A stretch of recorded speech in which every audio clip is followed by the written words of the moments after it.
สวัสดี FC กับลูกค้ามาทุกคนมื้อนี้ทั้งหันเราสั่งมาได้3รุ่นเนาะสิมารีวิวรายละเอียดให้ลูกค้าเบิ่งเผื่อลูกค้าคนใดสนใจก็ติดต่อมาหาได้เนาะทั้งหันเราสั่งมารุ่นที่คนลาวนิยมใช้หลายเนาะอ่าเครื่องทั้งหันเราจะเป็นเครื่องมือหนึงเด้อเป็นของไซงอน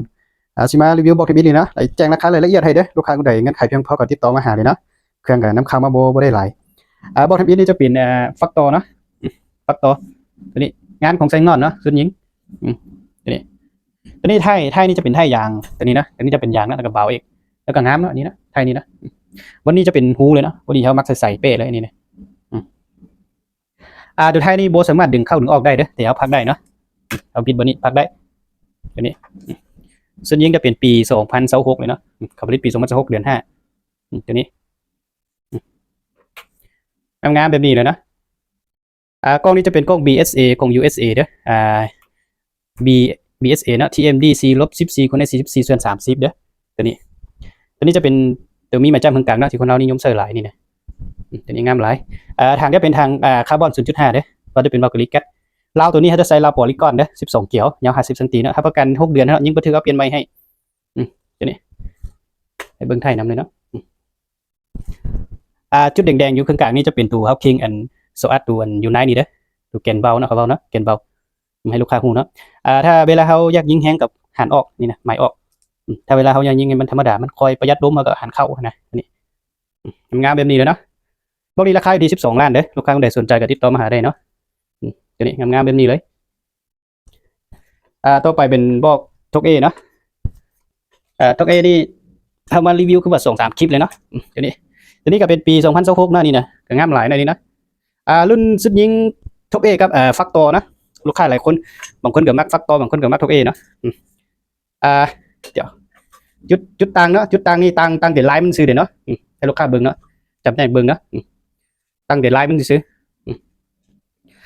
จุดแดงๆนี่เรื่องระบบยิงมันคือกันเลยเนาะจุดแดงๆนี่ก็เป็นตัวคิงโซอัดอยู่ทางในนี่เกณฑ์เบาอยู่ในนี่นะย้ายซ้ำกันเนาะแล้วก็น้ำหนักก็ซ้ำกันบอกนี้ราคาอยู่ที่10 ล้านกับ5 แสนเด้อกล้องเป็นกล้องมัคโค3/9คูณใน40เนาะบอกนี้เด้อบอกทกเอนี่เราจะเป็นเรา FX8 เกี่ยวอันนี้นะทางจะเป็นทางคาร์บอน 0.5 ตัวนี้งามแบบนี้แล้วนะไทยนี่ดึงเข้าหรือออกบ่ได้เนาะพักได้เนาะตรงนี้ราคาที่10 ล้านกับ5 แสนเนาะลูกค้าก็ได้สนใจก็ติดต่อมาหาได้เนาะงามแบบนี้นะเอาไปรักษาไว้เนาะอีกประมาณเดือนหน้าราคาน่าจะขึ้นเลยเนาะเพราะว่าเครื่องมันบ่มีเนาะเครื่องของไซงอนมันมีน้อยต่อไปเป็นบล็อกที่3นี่เป็นตักติโก้คนเรานิยมหลายเนาะบอกนี้เขาใช้มาจะเป็นกล้องเวทฮันเตอร์ C-16 คูณใน44เด้อตัวนี้นะกล้องนี้มันจะมีข้อต่อบางแสงพร้อมเนาะเดี๋ยวเขาก็ได้ต่อเนาะเรานี่ตัวนี้ข้อเราตัวนี้จะเป็นเราFX8 เกี่ยวตัวนี้นะทางจะเป็นทางคาร์บอน 0.5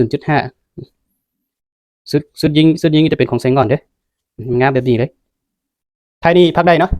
พักได้แล้วก็ดึงเข้าดึงออกได้อันนี้นะบอกนี้ราคาอยู่ที่11 ล้าน 5 แสนเด้อได้เครื่องครบสุดเลยบอกนี้บอกฟักตอนี่ราคามันสูงนิดนึงเพราะว่าฟักตอมันบ่มีเนาะส่งยากเนาะทั้งให้เราสั่งมาได้แต่ส่งสุดมาได้เนาะเพื่อมาแบ่งปันให้ลูกค้าไปใส่ผู้ใดไหวกับผู้นั้นได้เนาะงามแบบนี้เลยเอาเห็นอยู่ Facebook เนาะเขาขายนี่15 ล้านพุ่นเนาะยังคิดว่าเขาขายได้15 ล้านเนาะทั้งเขาขายได้แต่12 ล้านเนาะเดี๋ยวครบสุดให้เรื่องคุณภาพมันคือกันเลยเนาะทั้งเขานี่กล้องนี่จะเป็นกล้อง BSA ของ USA เลยเด้อตามนี้ลูกค้าก็ได้สนใจก็ติดต่อมาหาได้เนาะ